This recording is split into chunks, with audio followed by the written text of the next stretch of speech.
ভোটকে আমরা উৎসব বলি, কিন্তু সেই উৎসবে আমাদের খবর করতে হয় কোথায় হামলা হলো, কোথায় কে কার উপর আক্রমণ করলো, কার বিরুদ্ধে কি অভিযোগ। ইলেকশন কমিশন, দেশের ইলেকশন কমিশনও একেবারে সেন নজর দিয়ে বসে রয়েছে কোথায় কি হচ্ছে। এত অশান্তির খবর কোচবিহার থেকে কেন? একটু আগেই দেখালাম একটা উত্তেজনার ছবি আপনাদের শিলিগুড়িতে। বিজেপি বিধায়ক বনাম রাজ্যের পুলিশ, এত আকচাকচি কেন? চলুন, এই মুহূর্তে আমার সঙ্গে পাঁচজন অতিথি রয়েছেন, আমি আবার তাদের সঙ্গে আলাপ করিয়ে দিই আপনাদের। চন্দন চট্টোপাধ্যায়, কৃষাণু মিত্র, সুমন ভট্টাচার্য, শঙ্কুদেব পণ্ডা, লিপিকা ঘোষ আমার সঙ্গে রয়েছে। কোথাও একটা বাইনারি তৈরি হচ্ছে। দেখুন, যত অভিযোগ জমা পড়েছে এখন অবধি প্রায় 400-র কাছাকাছি, শুধু আমাদের এই 3টে কেন্দ্রের যে লোকসভা ভোট হচ্ছে সেখান থেকেই কমিশনে প্রায় 400-র কাছাকাছি। তার মধ্যে প্রায় 200টা শুধু কোচবিহার থেকে, এবং সেটা তৃণমূল হয় বিজেপির বিরুদ্ধে, না হলে বিজেপি তৃণমূলের বিরুদ্ধে। সেখানে লেফট কংগ্রেস কোথায়?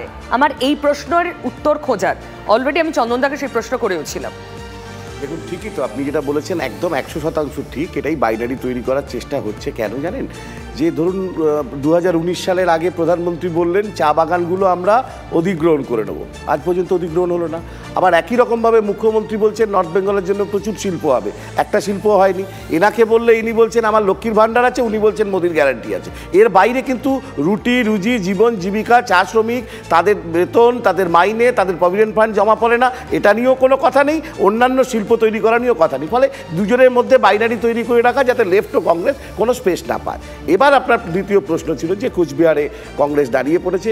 ঠিক আছে, কংগ্রেস দাঁড়িয়ে পড়েছে, এটা দুর্ভাগ্যজনক। না দাঁড়ালেই ভালো হতো, কারণ ওখানে বামফ্রন্টের প্রার্থী আছেন। ঠিক একই রকমভাবে পুরুলিয়াতেও কংগ্রেসের প্রার্থী আছেন, সেখানে বামফ্রন্টের একজন। এই দুটো বিচ্ছিন্ন ঘটনা দিয়ে আপনি 42টা সিটের ঘটনাকে এক করতে পারেন না।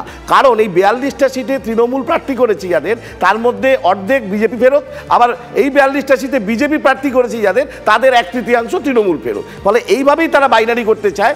আমরা চাইছি মানুষের কাছে রুটি রুজি, জীবন জীবিকা, এই কাজের কথা তুলে ধরতে। সেটা আপনার এখন খানিকটা মনে হচ্ছে কিভাবে তুলে ধরছেন আমি জানি না। আমি লিপিকার প্রচারে তুলে ধরছি মানুষের কাছে। এক মিনিট, আমি লিপিকার কাছে যাই।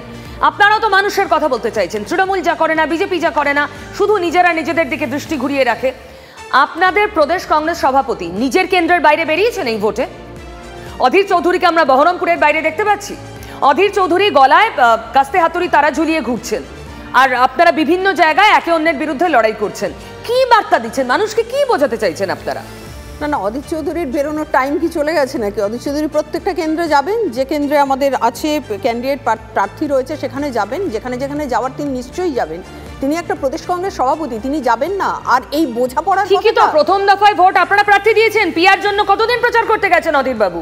আরে অধীর বাবু নিজের কেন্দ্র তো রয়েছে, নিজেও তো যাবেন। তো বলছি, অধীর বাবু প্রদেশের সভাপতি, শুধু নিজের কেন্দ্রে, তিনি বহরমপুরের সভাপতি হয়ে রয়েছে। না না, আমাদের তো আরো স্টার ক্যাম্পেনাররা রয়েছে, আরো ক্যাম্পেনার আমাদের রয়েছে, তো অসুবিধার কি আছে? প্রদেশ কংগ্রেস সভাপতিকেই সব জায়গায় গিয়ে করতে হবে, তার নিজের কেন্দ্র ছেড়ে দিয়ে? এটা কে বলেছে? বাহ, অভিভাবক দেখবেন না সবাইকে। দ্বিতীয়ত আরেকটা কথা বলি, যে আপনি বারবার করে বলছেন যে বোঝাপড়ার জায়গা রয়েছে বলেই তো এই বাইনারিটা তৈরি করা হচ্ছে। তো ওই বোঝাপড়ার জন্য, ওই বোঝাপড়ার জায়গার জন্যই তৈরি করা হয়েছে। আপনি বলুন তো, অর্জুন সিংকে কি বলতে পারবেন? আপনি বিজেপি বিধায়ক বলবেন না তৃণমূল বলবেন? বিশ্বজিৎ দাস, কংগ্রেসের কথা বলুন। বিশ্বজিৎ দাসকে কি বলবেন? না, বলতে হবে এগুলো। তৃণমূল বিজেপির কথা বলার জন্য অনেক লোক আছে। আজকে বাইনারি, ওই কথাগুলো বলতে হবে। সেই বাইনারিটা তৈরি করা হচ্ছে। আজকে বনগা কেন্দ্রের বিশ্বজিৎ দাস, তিনি বিজেপি না তৃণমূল? ঠিক, এই জায়গাগুলো বলতে হবে। ঠিক, আমাকে প্লিজ এটা বোঝান। এই বাইনারির উল্টো দিকে খুব স্ট্রং একটা বন্ড, লেফট আর কংগ্রেস হাতে হাত, হাতের মধ্যে কাস্তে হাতুড়ি। আপনারা সেটা বোঝাবেন, নাকি এই বাইনারির উল্টো দিকে স্ট্রংলি আপনারা বোঝাবেন যেখানে বাম সেখানে কংগ্রেসও আছে একে অন্যের সঙ্গে লড়াই করার জন্য? কোনটা আপনাদের অ্যাকচুয়াল পিকচার? কোনো লুকোচুরি করে তো জোট করা হয়নি।